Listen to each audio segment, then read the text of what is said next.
You guys can probably tell this by looking at me, but I have been fired a lot in my life.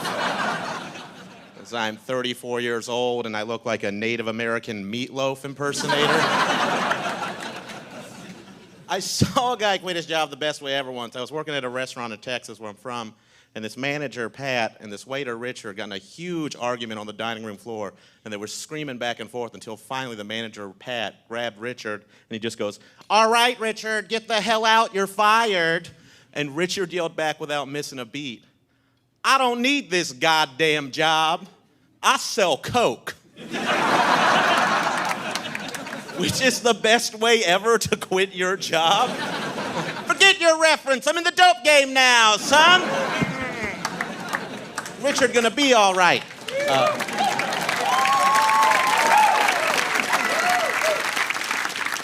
He wasn't, he got shot. Sad. My dad is dead. I'm not great with transitions. It's interesting. When someone you know passes away, you get reminded of them in subtle ways after they're gone, you know? Like you see a picture, or you hear a Linda Ronstadt song, or you drive by a Little League field they said they would be at. Where's he going with this? But the way my father has chosen to haunt me is to have all of his debt collectors call me. And there's a grip of them, because the other day I was at the food court at the mall, because I like it there, and I was just sitting there enjoying myself. By the way, the phrase enjoying myself, pretty gross. It sounds like what a Kennedy would call masturbating. Remember, pinkies out, Ted.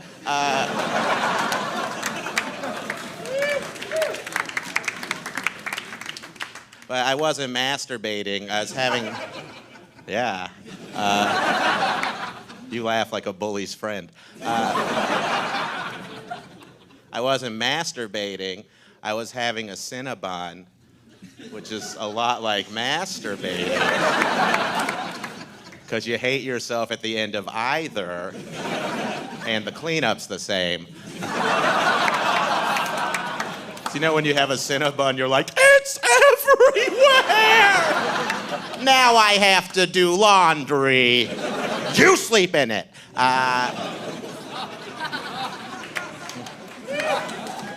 Thank you.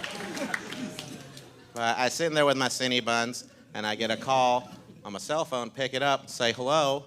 Woman on the other end of the line says, "Hello, Mr. Torres. This is Karen from H&R Weiger, and we're calling to get you to absorb your father's debt." And I said, well, I'm not gonna do that. So where do you want to go from here? After a little bit, she got so damn mad. All she started to say was, "You have to pay, you have to pay, you have to pay." She said it in the same cadence that Romans rode ships, so I knew she was serious. And I'll be honest, I got caught up in it, so I started screaming back, I'm not paying squat in the middle of a godforsaken food court, so everybody around me thinks I'm terribly upset over the quality of a Cinnabon. And there's a much bigger situation going on. And I'll be honest with you guys, I'd eaten some mushrooms earlier in the day. So now I'm delusional and think I'm Spartacus and command everybody in the food court to burn it to the ground. And I say something like, "Take Orange Julius first, for he is not your Caesar."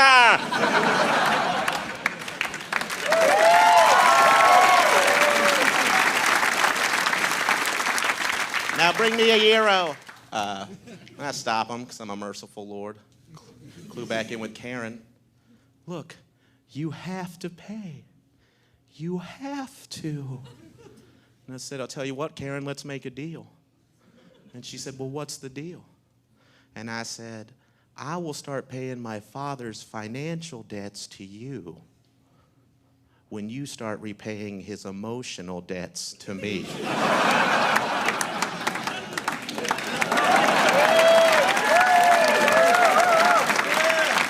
So now every week I get a phone call and it's like, "Hey, great game last night.